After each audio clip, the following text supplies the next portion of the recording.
Salve, salve, rapaziada. Estamos de volta com mais um episódio do nosso audiolivro Cemitérios de Dragões. No audiolivro passado nós paramos no capítulo 3. Lembrando que eu vou estar fazendo 3 capítulos por audiolivro, por áudio no caso, porque os capítulos são bem grandes e fica muito extenso. E aí acaba dando mais de 1 hora. Beleza? Então vamos lá. Capítulo 4, Castelo Estelar. Impressionante o que realizou hoje no quadrado, iniciou o príncipe Roga. Obrigada, Alteza, respondeu a Shanti. Em algum espaço indefinido entre a alegria e o orgulho. Ambos estavam sentados a uma mesa de jantar extensa com 12 cadeiras, perto de uma lareira de pedra. Roga e a Shanti sentavam afastados nas cadeiras, enquanto criados reais traziam vinho, pão, frutas, carne de javali em bandejas de prata descansadas em talhadores de madeira. Ainda noto um sotaque singular em sua pronúncia, mas vejo que aprendeu bem um idioma toril. Prometo me esforçar para aperfeiçoar a minha pronúncia, Alteza. É espantosa a velocidade com que aprende as coisas por aqui. Um espanto compartilhado por meu povo desde cedo. Minha saúde sempre foi forte em meio às condições que cresci, e minha memória foi taxada como bruxaria. Aprendi por mim mesma a me comunicar mais... Aprendi por mim mesma a me comunicar em mais idiomas e dialetos do que os líderes do meu país são capazes. Roga acreditava.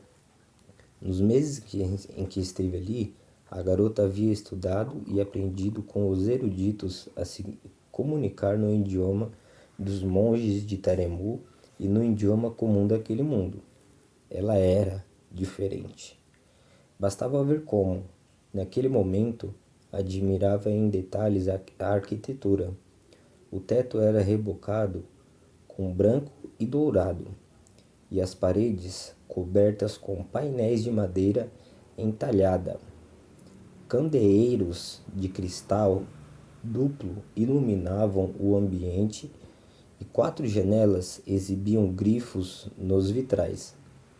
A atenção, porém, se encontrava acima da lenha depositada ao redor dos restos de cinza, onde se destacava uma grande pintura, a imagem de um astrônomo na forma de um homem-leão, observando as estrelas com uma luneta uma luneta em uma das mãos e com a outra rabiscando algo com uma pena e tinta em um pergaminho aberto sob uma rocha. A Shanti aceitou a carne que parecia de javali e arrancou um dos pedaços com os dentes na refeição sem talheres. Apenas com espetos de madeira, o príncipe terminou a fatia de pão sem desviar o olhar da menina. Já havia guerreado antes, da maneira como fez por aqui? Insistiu o príncipe. Guerreado antes, com certeza. Nunca como aqui. Como é o nome do lugar de onde veio? O nome é República de Ruanda, disse ela em tom sério. Um país pequeno, localizado nos grandes lagos em uma terra chamada África. É um nome diferente, tanto quanto os dessa terra soam para mim, retrucou ela, achando graça. Aprendeu a lutar no lugar de onde veio? Questionou Roga. A história do meu povo é repleta de massacre e genocídios. Não aprendi a lutar por opção. Já nasci durante a luta. Aprendi a sobreviver a ela. O príncipe afastou seu talhador de madeira, mas não a taça intocada de vinho tinto. Posso lhe fazer uma pergunta sincera? Se minha resposta puder conter o mesmo tom, imagina qual seja a pergunta? Não acredito que tenha tempo a perder jantando com forasteiras à toa. Foi um momento rápido e talvez imperceptível aos olhos menos atentos, mas os olhos de Ashanti eram perspicazes. Quase não saiu essa. Ela notou que o príncipe ficara surpreso. Então responda com o mesmo tom, insistiu ele, pela primeira vez em uma escala mais amigável. Alteza, não sei como vim parar aqui. Realmente não sei. Em minhas terras vivemos uma guerra urbana entre a minoria da qual minha mãe se origina, chamamos Tutsi, a maioria extremista que chamamos de Hutus. Você cita a origem de sua mãe, mas não a de seu pai. Meu pai pode ser qualquer homem de origem Hutu. Sou um fruto infeliz do que ele e seus aliados fizeram a quase todas as mulheres Tutsis de Ruanda, em um massacre que matou quase 1 milhão do meu povo durante 100 dias. E que o resto do meu mundo inteiro assistiu sem se envolver. Ashanti limpou os pedaços de gordura de carne de javali do rosto com um pano. Virou o que tinha na taça de vinho em um gole. Sei que essa frase não alivia, mas nós, aqui, entendemos como se sente. Seus homens e suas mulheres sobreviveram a genocídios? Uma parte. Quando um rei demônio convocou legiões de seres abissais e destruiu metade da vida dessa dimensão, além de causar danos no espaço-tempo, que até hoje são sentidos. Danos como a minha chegada? Como você, como raça de anões, de gigantes e outras que nunca haviam habitado aqui. Ashanti ponderou sobre aquilo. Eu poderia fazer uma pergunta agora, príncipe? É justo. Quando legiões de demônios atacaram e começaram a matar, o que Taremu e o resto do seu mundo fez? Eles se uniram contra um inimigo em comum. Isso já difere do que fizeram no meu. O príncipe a compreendeu.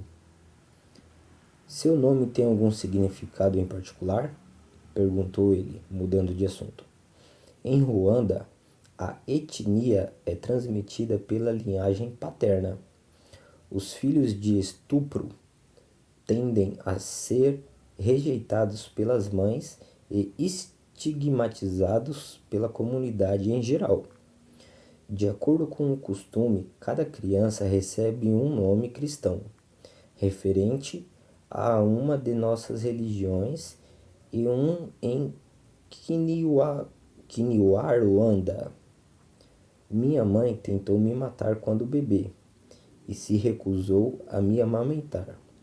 Ela me batizou de Marie Utabazi, significa pertence a eles. O príncipe se manteve inquieto. E então eu lhe pergunto, príncipe Roga, você consegue me ver pertencendo a alguém? E jamais à força. Ashanti concordou. Em toda guerra, a violência sexual é uma arma para destruir o espírito do inimigo. Os líderes Hutus enlouqueceram mulheres Tutsis e lhes aniquilaram a vontade de viver. Mas eu decidi ser diferente. Já havia nascido abençoada com físico e memória incomuns. E decidi que eles não iriam me quebrar tão fácil. Foi quando eu reneguei meu nome e me tomei para mim o nome de um império africano. Significa mulher africana forte. Se for mesmo esse o significado, então se aplica bem a você. Ela suspirou como se o fato de aquilo ser verdade fosse mais um fardo do que uma qualidade.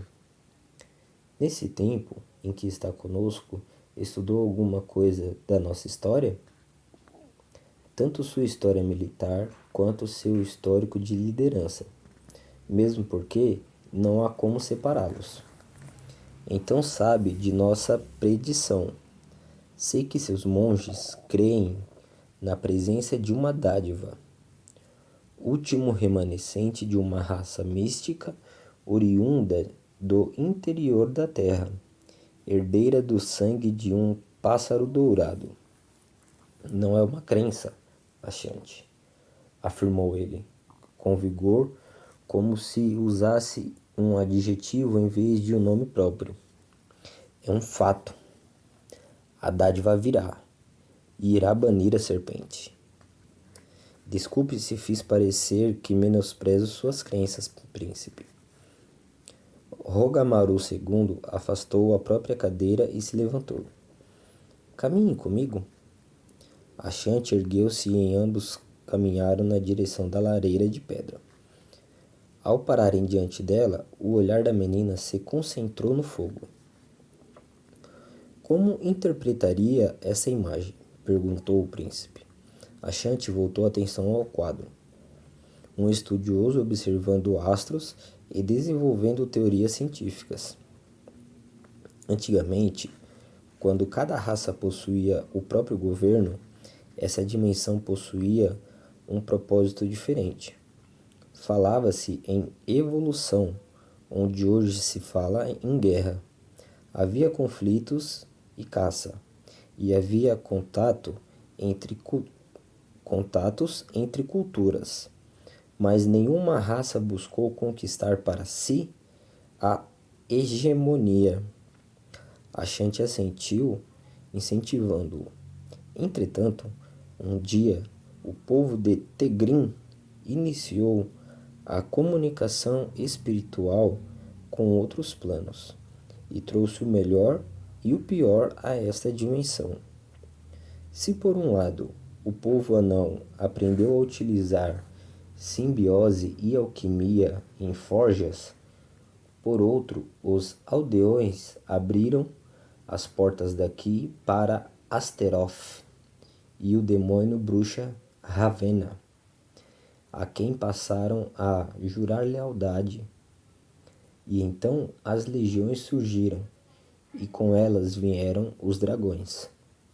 Achante engoliu em seco. Assentiu mais uma vez, em sinal de que mesclava humildade, respeito e compreensão. O que você vê nessa imagem é a figura de nosso maior sábio visualizando nas estrelas a chegada de demônios. E o que ele escreve? Um pedido de socorro. Achante suspirou quando compreendeu. Ele escreveu a predição, complementou ela, pesando o fardo nas palavras. Sabemos que a noite da serpente se aproxima, e que nessa noite demônios tentarão tomar o mundo, abrindo os portais para uma entidade dracônica abissal que nenhum de nós poderá combater. Curioso. Qual parte? Ele ser representado como um homem-leão, a mesma forma de seus deuses, não apenas de nossos deuses. Não compreendo, Alteza. Entre nossas raças existem alguns com sangue diferente. Quando os reconhecemos, eles são treinados como monges de guerra. Achante ainda não havia entendido se ele falava literal ou metaforicamente, mas preferiu não interferir. Posso então me considerar alguém de sangue diferente? Brincou ela. Nenhum de nós duvida disso. Os monges de Taremu me parecem bastante unidos e aplicados no estudo da filosofia de sua raça.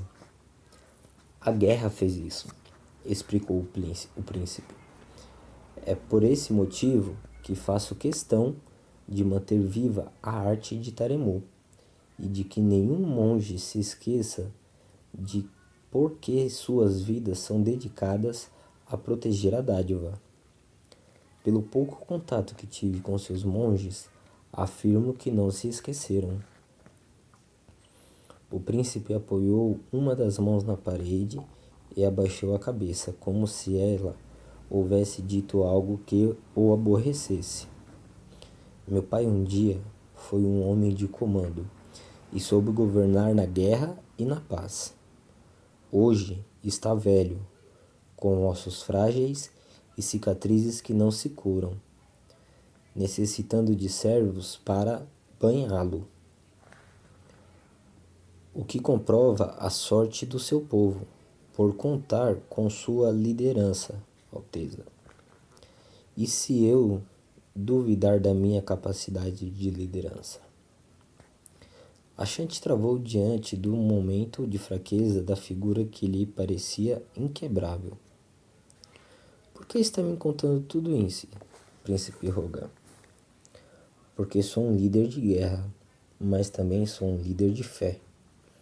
E preciso acreditar que, se existe um motivo para algum Deus nos colocar em um tabuleiro no meio de uma guerra contra demônios e dragões, há uma compensação.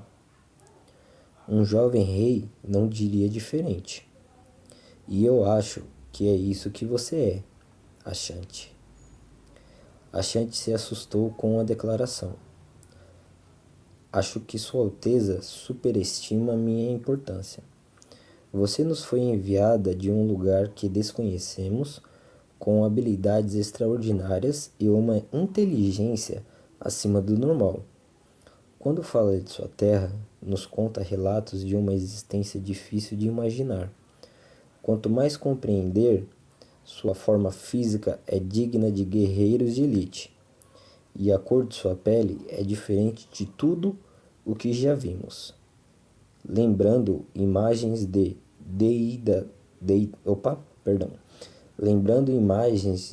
deidades citadas em predições. Ashanti engasgou com o desejo de negar aquele discurso. Em outras palavras, sabe por que acredito que nossa cultura lhe parece curiosa e você se encanta com o nosso mundo comum? Porque você é a nossa compensação divina.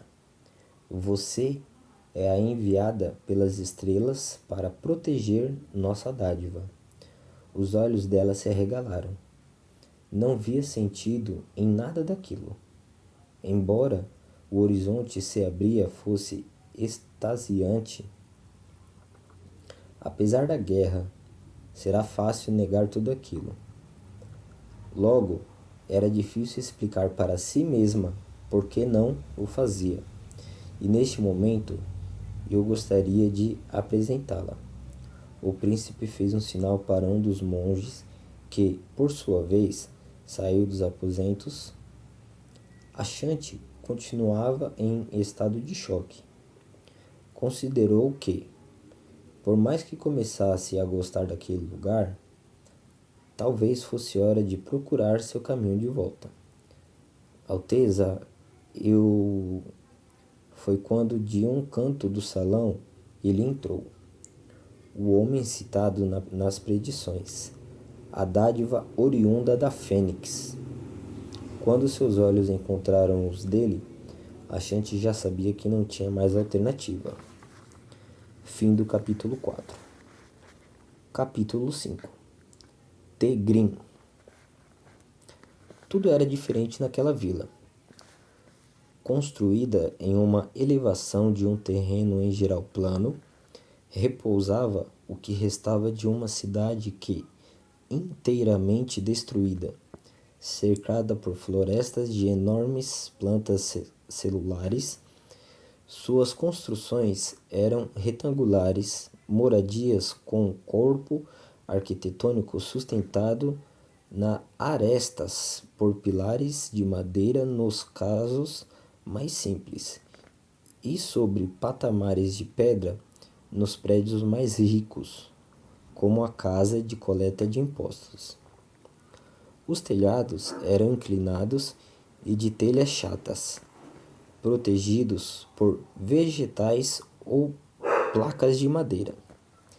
Tegrim se destacava como uma vila singular, também pelo sistema político, constituído por um chefe de poder, escolhido por eleição popular anual, embora há 10 anos o cargo pertencesse ao mesmo homem.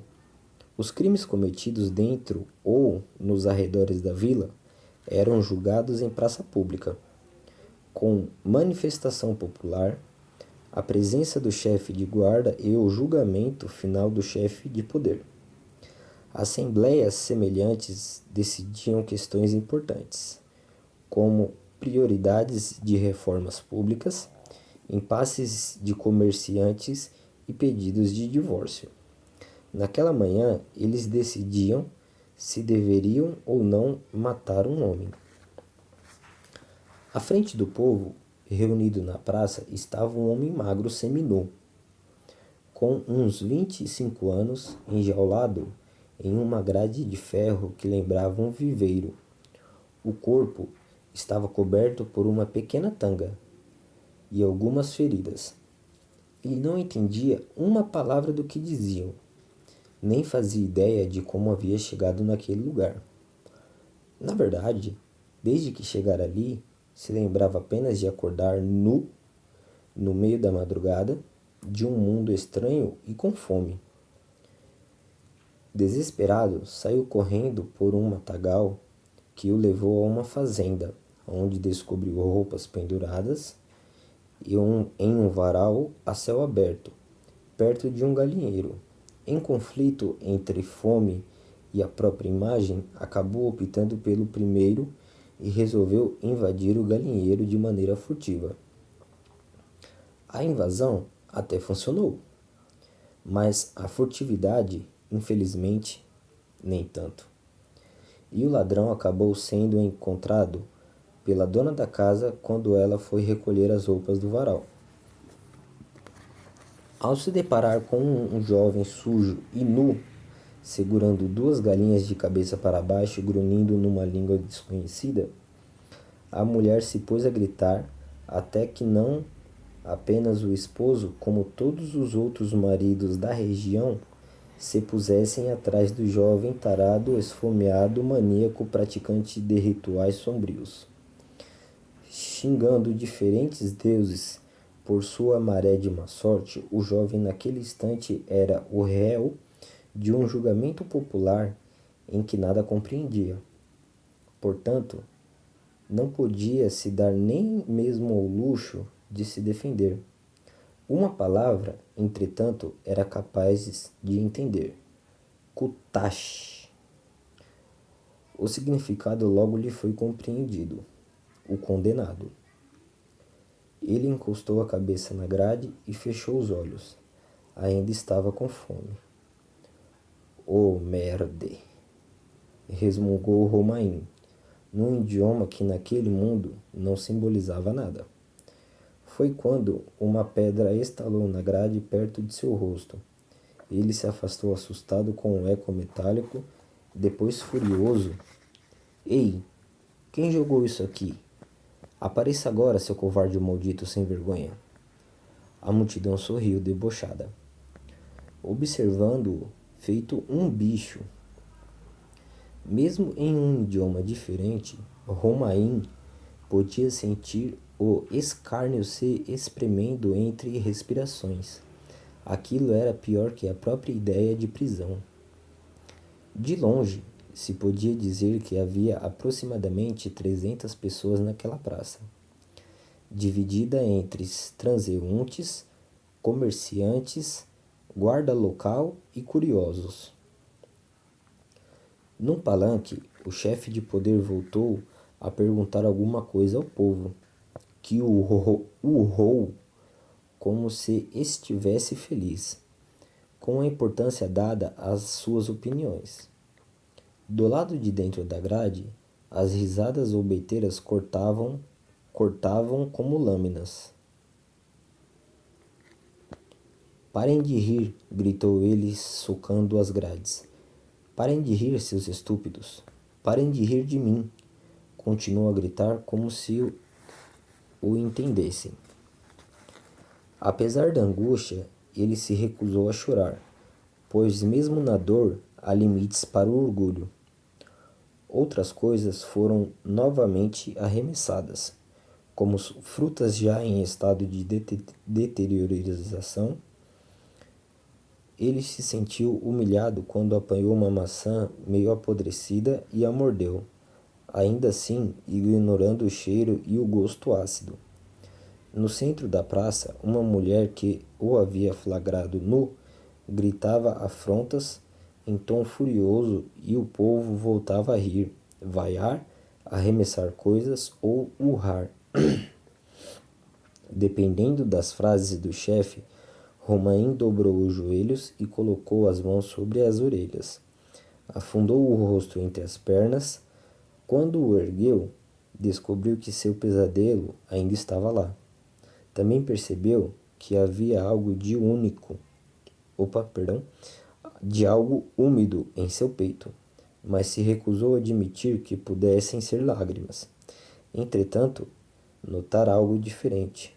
Na multidão, quase 300 pessoas ainda zombavam de sua figura e o expunham ao ridículo, menos uma.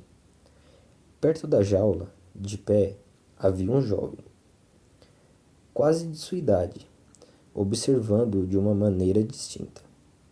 Uma roupa de peça encardida era reforçada pela presença sobreposta de um avental com manchas de sangue. Cabelos lisos, cheios e desgrenhados se acumulavam sobre um corpo baixo de braços finos, definidos. Tudo isso, entretanto, poderia passar despercebido ao condenado, sem que ele reparasse melhor naquela figura destacada na multidão. Porém, havia mais dois detalhes interessantes. Primeiro era a ausência de escárnio na expressão. O segundo eram seus olhos puxados, típicos de orientais, que mais ninguém naquele mundo parecia apresentar. De dentro da jaula, Romain percebeu que se havia para ele alguma esperança naquele dia.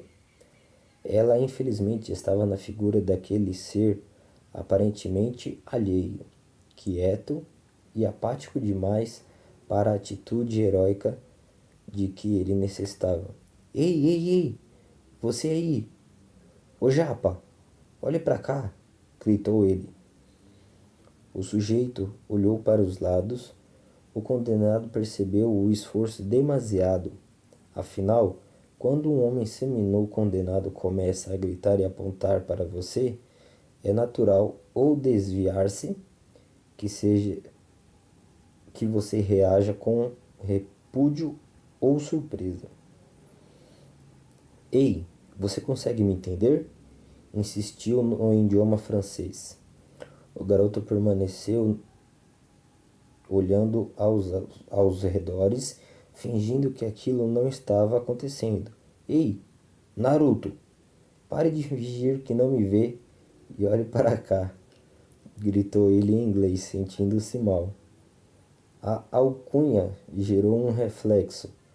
Foi um movimento involuntário, mas o rapaz no centro da multidão focalizou seu olhar nele, e aquilo mudou tudo.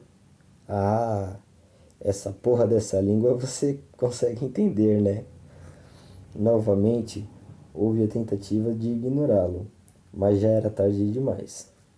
Na praça, a mulher terminou de falar, em meio a sons revoltados dos que conseguiram escutar seu discurso.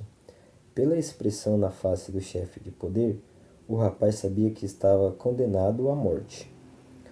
O brasileiro fez menção de ir embora. Ei, ei, ei! Espera, por favor. Eu vi que você me entendeu. Por favor, você me entendeu, não foi? Não foi? Por mais que o enjaulado percebesse o desdém, um novo desespero começou a nascer no âmago. Fala comigo, droga! Pegou a maçã apodrecida de dentro da jaula e a arremessou na direção do jovem, que parecia não saber o que fazer. A multidão vaiou a rebeldia e voltou a atirar coisas em Romain, que desta vez não se importou, percebendo que, ao menos, o outro rapaz olhava para ele. Sem pensar, resolveu forçá-lo a lhe dedicar mais atenção, atípica e estupidamente como um homem desesperado que era. Ei, nerd, eu sei que você consegue me entender. Começou a falar em um inglês correto, rápido e cheio de sotaque. E quer saber o que eu ouvi? E quer saber o que eu ouvi esse pessoal dizendo por aí de você? Sério, eles disseram que a sua mãe é tão feia, mas tão feia, que sua avó teve que eliminá-la do outro quarto com um estilingue. Não entendi a piada também, galera, mas... Em meio ao povo, o estranho ficou com as bochechas avermelhadas, mas Romain não entendeu, se foi pelo conteúdo do que dissera ou pela atenção atraída. Quando o rapaz fez menção de se afastar, ele grudou o rosto na grade e voltou a gritar. E aquele cara sem dentes ali confirmou que sua mãe também é tão gorda, mas tão gorda, que nasceu nos dias 3, 4 e 5 de janeiro. A vermelhidão ao redor das bochechas do garoto começou a se espalhar pelo nariz, a parte da testa. O condenado adorou aquilo. O brasileiro tentou andar na multidão, mas Romain se esfregou para o lado pelas grades e continuou a gritar. Eu disse para ele que ela nem devia ser tão obesa assim, e ele insistiu que ela é tão imensa que quando vai ao cinema ocupa a sala inteira. E aquele sem olho ali ainda acrescentou que ela também é tão velha, mas tão velha, que ele falou para ela agir como uma pessoa da idade dela e a desgraçada morreu. O jovem já estava inteiramente tomado pela vermelhidão. Romain sabia que sua contagem regressiva se encontrava próxima. E sabe do que mais? As pessoas dizem que seu pai tem uns óculos de lente tão grossas que quando olha em um mapa, ele vê as pessoas acenando. Na multidão, o jovem tentou se conter, mas não conseguiu e riu. Mas que idiota, comentou ele. E tem a razão, retornou. Também tarde demais. Ahá! Eu sabia, o condenado sorriu, socando o ar várias vezes dentro da jaula. Eu sabia. Foi quando o jovem percebeu que os olhos continuavam em cima dele. Desta vez, porém, com outros motivos. Se perguntavam como ele conseguia entender a linguagem alienígena daquele povo. Droga! Foi o que o provocado falou suspirando sem se lembrar em qual idioma. Em plena assembleia, o chefe começou a falar em tom mais eufórico. A multidão murmurou coisas entre si. O que ele está dizendo? Rápido, o que ele está dizendo? Perguntou o condenado em desespero. Eu... Rápido, antes que nós dois sejamos mortos aqui. Ele está levantando a possibilidade de eu ser um... Travou na conclusão ao observar o trecho "Sejamos mortos aqui". tardiamente analisado pelo consciente, cúmplice de um tarado sexual adorador de entidades demoníacas condenado. Na jaula, Romain arregalou os olhos e começou a prestar atenção nas palavras do chefe de poder, procurando uma que se repetisse.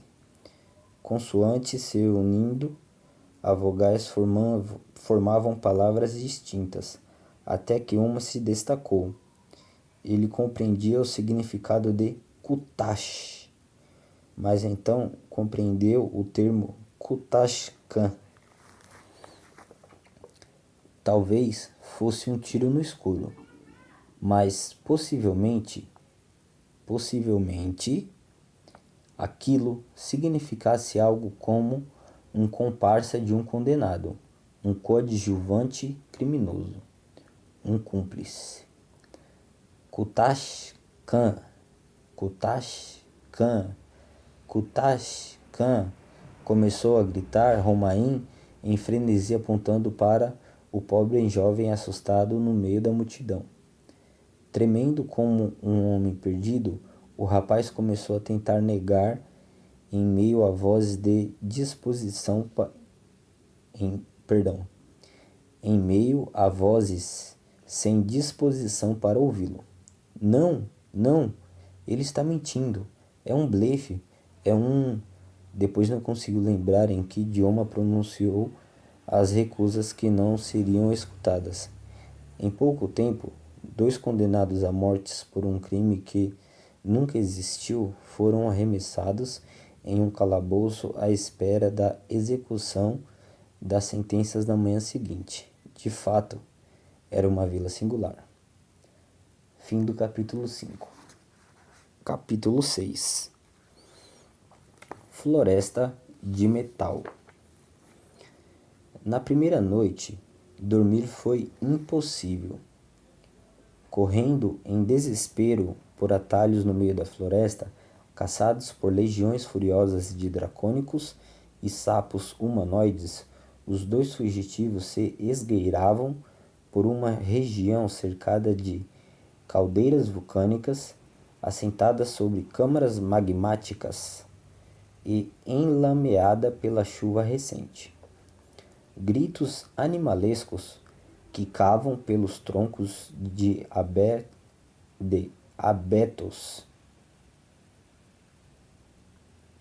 É isso mesmo, pelos troncos de abetos e pinheiros envergados. Desculpa aí, pessoal, chegou uma mensagem. Outra mensagem. Eita, peraí que eu vou silenciar.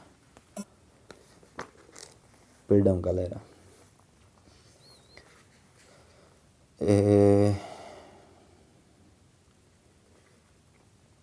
Pinheiros envergados, que, aliados à geografia montanhosa, absorviam um pouco o calor do sol daquele dia.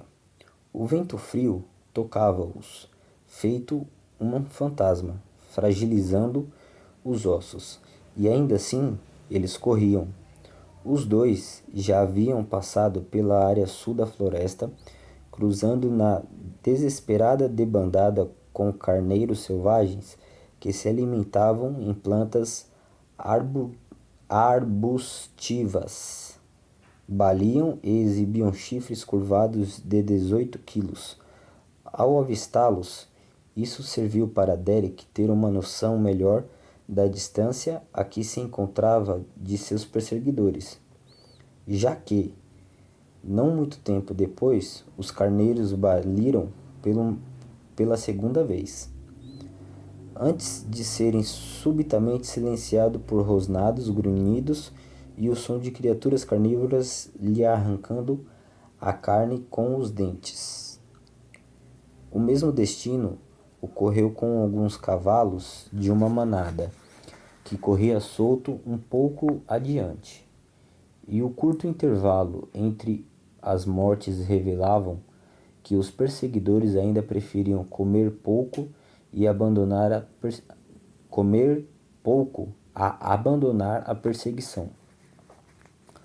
Derek havia aprendido o nome dela durante a corrida: Amber, Sotaque irlandês, personalidade forte, perfil independente, cabeça dura quando queria, prática quando necessário. Por enquanto, aquilo era tudo o que sabia sobre ela. Derek mantinha o rifle sem munição preso às costas por uma bainha com elasticidade ajustável. Amber apresentava no rosto pálido uma expressão fechada. Ao seguir a voz do homem que poderia estar guiando-a para casa ou para o fim do mundo, Derek a levou por atalhos, aclives e declives íngremes, arfando e tentando não confundir os pensamentos que a todo momento se repetiam entre decidir correr e não cair. Por várias vezes, a menina tropeçou em galhos ou terrenos úmidos que misturavam argila, água e matéria orgânica, e ele se surpreendeu quando tentou ajudá-la e ela recusou, afirmando que sabia se cuidar. Ao fundo, rosnados de dracônicos acompanhavam passos pesados de criaturas brutas que partiam galhos, espatifavam folhas e uniam lâminas em uma perseguição incessante. Para onde estamos correndo mesmo? Perguntou ela em um determinado momento. Para longe deles. O sudoeste da região era um planalto rodeado por pequenos montes e planícies cobertas por basalto. Milhares de anos atrás, a sudoeste dos limites atuais do parque, uma caldeira de diâmetro quilométrico em erupção jorrou sobre ela quase 2.000 quilômetros cúbicos de cinzas, pedras pómeis e outros materiais vulcânicos. A caldeira foi preenchida por subsequentes erupções e nasceu uma floresta cinzenta.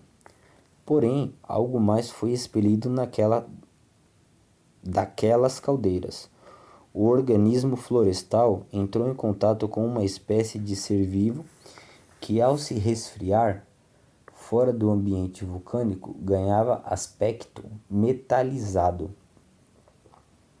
O contato virou simbiose, quando o organismo de metal vivo passou a se acoplar em algumas árvores e se alimentar de seiva, água e até mesmo da degradação de compostos orgânicos sintetizados na fotossíntese.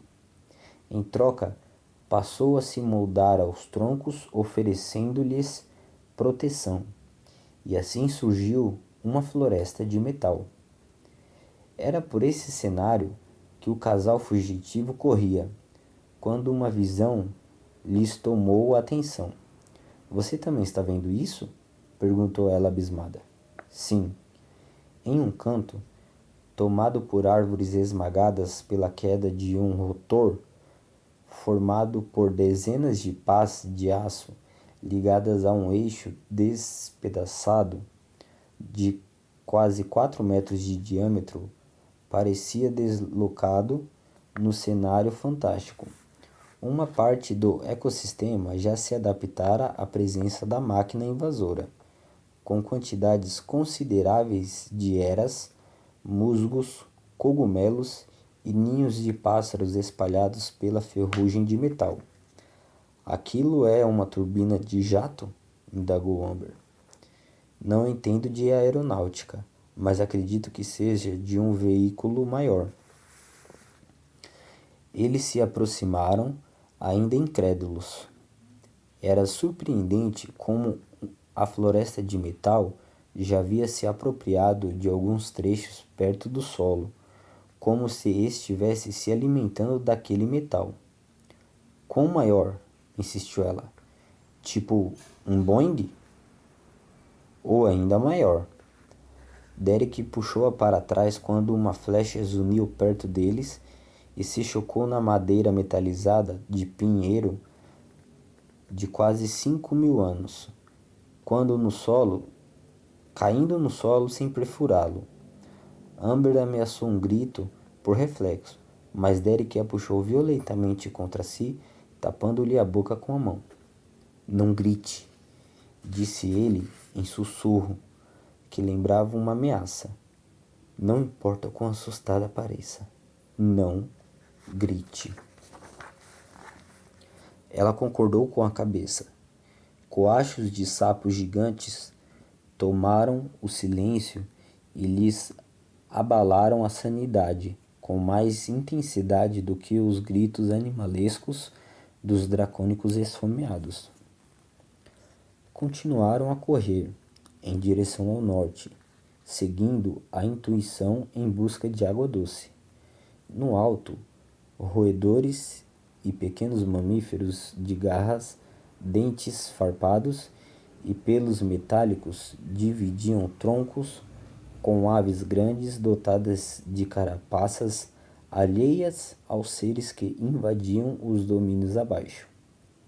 Derek, contudo, sentia que mais alguma coisa os observava. Em determinado momento, parou a corrida, como se dispusesse de tempo, e observou as árvores. O que foi? Perguntou Amber em uma voz séria. Tem mais alguma coisa aqui. Alguma coisa pior que homens, dragões e sapos gigantes? Espero que não precisemos descobrir. O urro de um animal tomou o ambiente dentre as árvores à frente. Os dois congelaram. Por um momento indeciso entre a infeliz escolha de continuar a correr na direção dos bramidos ou voltar e se defrontar com seus perseguidores animalescos. A indecisão custou a aproximação de coachos e sons de movimentação nas árvores. O que fazemos? O que fazemos agora? A voz da menina insistia com vigor e desespero, mas por um momento o cérebro de Derek estava desligado. Foi quando escutaram duas sequências de sons. O primeiro veio de trás. Um barulho sequencial de pisadas tocando o solo após um longo salto. O segundo passo pesado, caminhando lentamente na mata à frente. Derek, quieta, ordenou ele de uma maneira ríspida antes de acrescentar. Por favor. Atrás dele, arrastando os pés como zumbis, humanoides anfíbios gordos e de pele azulada se aproximavam com machados de pedra. Línguas estalavam no ar e retornavam ao papo em seguida. O rosto era rodeado de olhos protuberantes com 4 camadas de retina. Eram 3 desses seres, todos exibindo um ventre amarelado com manchas pretas, demonstrando a riqueza de toxinas. Os corpos de peles glandular e umedecida apareciam 5 dedos apresentavam 5 dedos nas patas superiores e 4 nas patas inferiores. As costas eram dotadas de couraças que protegiam uma pele repleta de verrugas pretas e avermelhada, capazes de liberar um cheiro forte e venenoso quando em perigo. De natureza tipicamente covarde, na teoria, deveriam apenas vigiar os 2 foragidos, sem se aproximar demais para um confronto físico direto. Na prática, no entanto, a verdade era outra. Embora Derek jamais soubesse disso e não fosse por eles que mantinham a Si e a Amber imóveis, aquela decisão momentânea causava transtorno no cérebro dos monstros, devido às redes neurais do quarteto de retinas oculares. O cérebro daqueles anfíbios funcionava de maneira diferente da de um ser humano. A primeira camada era responsável por detectar contornos menores e nitidamente destacados. A segunda identificava se o objeto em questão era convexo ou globular. A terceira detectava apenas o movimento. E a quarta captava mudanças bruscas de luz e sombra. Isso significa que, quando imóvel, se tornava difícil para os sapos bípedes visualizar a presa. Em vez disso, percebiam a chegada de animais de grande porte naquele momento. À frente dos fugitivos, em 4 patas, caminhava devagar um animal de mais de 1 tonelada, com garras de 20 centímetros, revestido de uma pelugem vermelho escura. Ao se deslocar, as solas tocavam totalmente o solo e, apesar da visão fraca, o olfato predatório detectava aromas a quilômetros de distância. O tamanho assustava. Apenas o garrote do bicho, o fio do lombo onde se unem as espátulas, apresentava 1,5 metros de comprimento. De pé, atingiria facilmente a altura aproximada de 3 metros, o peso sustentado por patas colossais. O animal chamativo, contudo, eram... Os mais chamativos, contudo, eram os detalhes que acompanhavam as patas. Símbolos grandes e acinzentados lembravam tatuagens tribais metálicas, soldadas na pelugem. A reunião de tudo isso em um único ser já seria suficiente para fazer daquele mamífero carnívoro uma visão tenebrosa. Entretanto, a situação se mostrava ainda pior, porque aquele espécime era uma fêmea, e ao redor dela caminhavam 2 filhotes. "Aquilo é a porra de um urso vermelho metálico?" sussurrou Amber. "Por favor", repetiu ele com a mesma sensação. Em meio à espera e à angústia, 8 dracônicos saíram da mata e se aproximaram com ira nos olhos e facões nas mãos. Passaram pelos sapos humanoides de vigia, ainda grunhindo como porcos selvagens. A imagem daquela cena para os demoníacos era bem diferente. Dracônicos possuíam um sistema de visão particular, com uma perspectiva panorâmica de aproximadamente 300 graus e uma visão binocular limitada. Isso significa que, em condição ao ser humano, dracônicos priorizavam quantidade e qualidade, absorvendo uma parcela maior do ambiente com menor qualidade. Na prática, isso significava uma maior capacidade de detectar possíveis perigos e alimentos, mas uma menor capacidade de calcular distâncias. Naquela situação, os dracônicos caçadores poderiam perceber que, metros à frente de sua caça, havia outro animal, mas sem qualquer precisão de distância. "Derek", tentou Amber pela 3ª vez em sussurros. "Não se mexa", foi a resposta. Houve um momento de inação, que durou pouco, mas o suficiente para a loucura.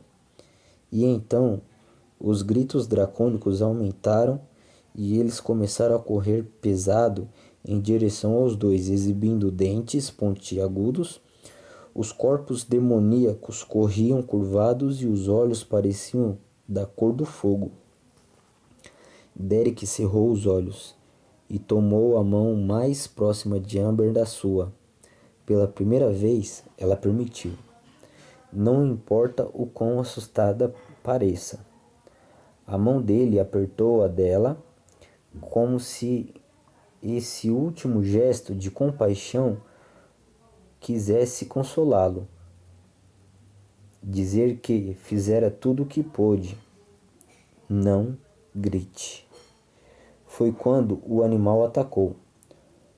O primeiro dracônico já avançava com a boca aberta na direção do pescoço de Derek, quando a pata do urso, a mais de 40 quilômetros por hora, o arremessou na direção oposta com um estrondo. O reptiliano foi atingido com uma violência tamanha que subiu 2,5 vezes a própria altura, e quando tombou em meio aos sapos vigilantes, já estava morto. Assustado e em choque, o segundo dracônico ainda tentava entender o que havia acontecido no instante em que o dorso da pata do bicho lhe acertou a região entre o ombro e o crânio, dobrando a carne do pescoço em um ângulo não natural. O terceiro esboçou uma reação de ataque, mas antes que a ameaça se tornasse concreta, o animal saltou sobre ele, derrubando-o. O peso de quase 1 tonelada já foi suficiente para lhe afundar o peitoral, quebrando-lhe costelas e comprimindo a região torácica. De olhos arregalados, Amber escutava os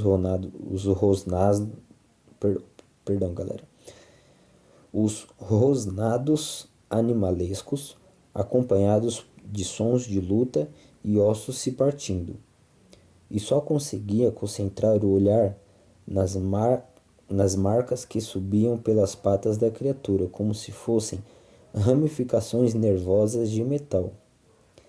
Ela deve achar que eles estão aqui pelos filhotes, sussurrou Derek. Um quarto dracônico saltou sobre a criatura em frenesi e começou a lhe esfaquear a lateral. O animal bramiu e se pôs de pé.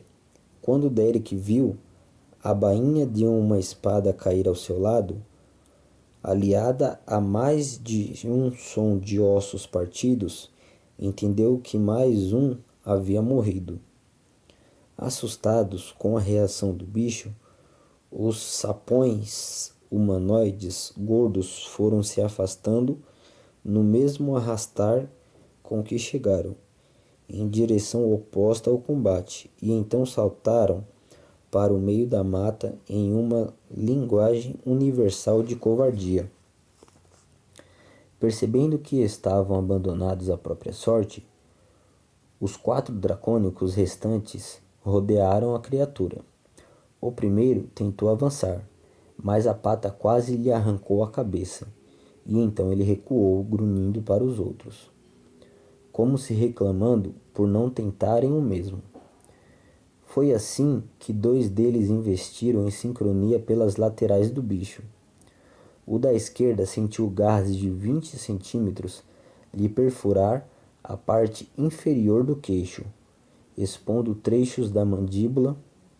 O segundo penetrou o corpo do bicho com a lâmina de uma faca de ponta triangular. O animal bramiu uma terceira vez.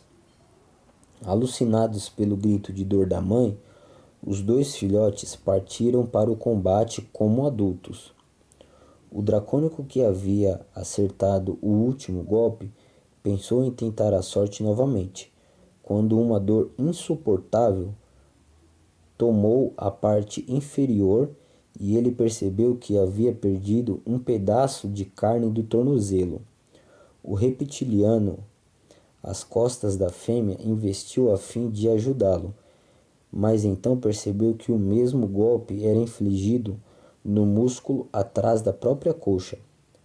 Agora! Ordenou Derek para Amber e ambos correram. Atrás dos 2, o animal abria os braços e fechava garras de 2 patas na face de dracônico. Depois do primeiro golpe, trazia pedaços de carne e sangue frio entre conjuntos de queratina. Ao redor do demoníaco, sem um pedaço do tornozelo, se debatia no chão, atracado com um dos filhotes. Já o outro, que tivera a coxa destroçada, conseguira um pouco mais. A lâmina de 3 pontas raspara pela perna do mamífero pequeno, inutilizando uma das patas e fazendo-o bramir. Vamos, vamos! Gritou Amber diante de um Derek, de repente estático e indeciso no meio da floresta.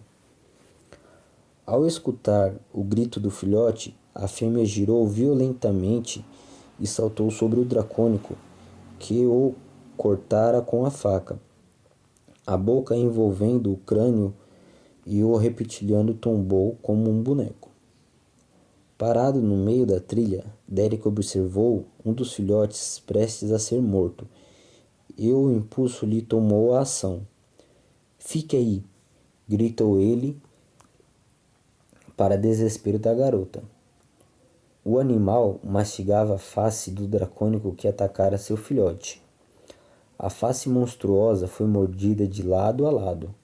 As paredes mediais, onde ficava o nariz, os assoalhos e as paredes laterais que constituíam o maxilar explodiram sobre o peso das dentadas, fazendo os globos oculares saltarem e, por fim, arrancando um pouco o couro cabeludo. Enquanto isso, Derek correu ao lado do bicho. No momento em que o dracônico posicionava a faca prestes a transpassar o pescoço do segundo filhote, apanhou um galho caído no chão, pesado como um porrete, e então o dracônico sentiu um golpe na parte de trás da cabeça e tombou para o lado. Ainda estava tonto quando percebeu um segundo golpe no rosto, que o fez rastejar para trás antes de receber outro no meio da face, e no tórax, e na face novamente. Quando Derek deu por si, a fêmea já estava conferindo a saúde do filhote salvo e caminhando em sua direção. Ele largou o galho com que golpeava o dracônico caído, assumindo a posição de quem demonstrava vir em paz. O animal continuou a se aproximar, seguindo timidamente pelos filhotes machucados. Ambos pareciam mancar e não possuíam as mesmas marcas metálicas da pele da mãe. Não, seu idiota, sussurrou Amber em um tom nervoso, observando a cena de longe. Ao ficarem frente a frente, a fêmea balançou o focinho em diversos ângulos na direção de Eric, analisando-o com o olfato. O coração dele batia na mesma potência violenta que a de um homem prestes a se lançar em um salto suicida. Não grite, sussurrou Amber novamente para si própria. Foi quando o bicho emitiu um bramido assustador a centímetros do rosto dele, jogando cabelos e sujeiras para trás, em um bafo quente ainda com cheiro de sangue e carne morta. Quando o rugido terminou, ele se perguntou por que ainda estava vivo. Um dos dracônicos caído atrás dele continuou a gemer. O animal passou por Derek e ele escutou os gemidos se tornarem grunhidos de desespero. O arrastar do corpo reptiliano ainda vivo para a mata e depois a corrida de 2 filhotes atrás da mãe e de seu jantar. Tonto e com as pernas bambas, Derek seguiu na direção em que Amber estava. Quando conseguiu avistá-la em meio à visão ainda turva, ela já corria em sua direção. Desculpe por, tentou dizer. Sentiu o rosto virar bruscamente em um ângulo de 90 graus, ao receber um soco de um punho trêmulo. Nunca mais faça isso, entendeu? Exigiu Amber, apontando o dedo para ele. A voz dela ainda tremia. Derek percebeu a intensidade do que era dito. Nunca mais faça isso, sussurrou ela, ainda apontando o dedo para ele. Por favor. Sem dizer nada, o soldado cuspiu o sangue da boca ferida e concordou sem retrucar.